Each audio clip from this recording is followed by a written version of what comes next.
இது வந்து 4க்கு 2 பரோட்டாக்கள் எடுத்து தோசை பரோட்டா எது வேணாலும் போட்டுக்கலாம். அவுட்ரு ஃபுல்லாக எஸ்எஸ் மெட்டீரியல் பெயிண்ட் இருக்கிற மாதிரி தான். இது வந்து ஆக்சுவலாக என்னென்னா வுட்டும் யூஸ் பண்ணிக்கலாம். இது வுட் ஸ்டவ் தான். பட் நம்ம வுட்டோடே பார்த்தீங்கன்னா இதில் கேஸ் பர்னரும் நம்ம அட்டாச் பண்ணிக்கிற மாதிரி. நீங்கள் வுட்டும் யூஸ் பண்ணிக்கலாம், கேஸ் பர்னரும் யூஸ் பண்ணிக்கலாம். இப்போ பார்த்தீங்கன்னா நீங்கள் வுட்டு யூஸ் பண்ணுறப்ப நார்மலாக வச்சுக்கலாம். இப்போ கேஸ் பர்னர் யூஸ் பண்ணுறப்ப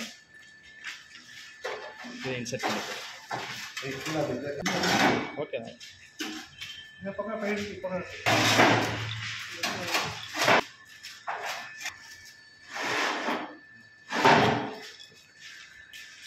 இது பார்த்தீங்கன்னா இன்கேஸ் நீங்கள் இப்போ வுட்டு யூஸ் பண்ணாமல் கேஸ் யூஸ் பண்ணுறதுனா கேஸ் பர்னரே ஆன் பண்ணிவிட்டு நம்ம கேஸ்லேயும் யூஸ் பண்ணிக்கலாம். வுட்டு வேணுங்கிறப்ப நீங்கள் வுட்டும் போட்டுக்கலாம். இந்த ஸ்டவ்வோட பெரிய ப்ளஸ்ஸே பார்த்தீங்கன்னா இது உள்ளே வந்து கேஸ்டைன் பிளேட்டு வச்சுருக்கோம் நாங்கள். அந்த கேஸ்டைன் பிளேட்டு வச்சுருக்கிறதுனால என்ன ஆகுன்னா உங்களுக்கு குயிக்காக ஹீட்டும் ஆகிடும். அதே மாதிரி அந்த ஹீட்டும் நல்லா மெயின்டைன் ஆகும். உங்களுக்கு அவ்வளோ சீக்கிரம் சூடு இறங்காது. ஸோ அப்படி இறங்காமல் இருக்கும்போது என்ன ஆகுன்னா உங்களுக்கு வந்து பார்த்திங்கன்னா கேஸோட செலவு நீங்கள் ரெகுலராக யூஸ் பண்ணுற கேஸ் ஸ்டவ்வை விட இதில் கம்மியாக தான் இருக்கும்.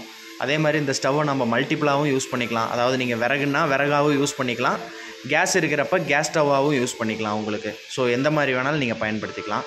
நீங்கள் என்ன சைஸில் கேட்குறீங்கனாலும் அந்த சைஸ்க்காக நம்ம பண்ணித்தர முடியும்.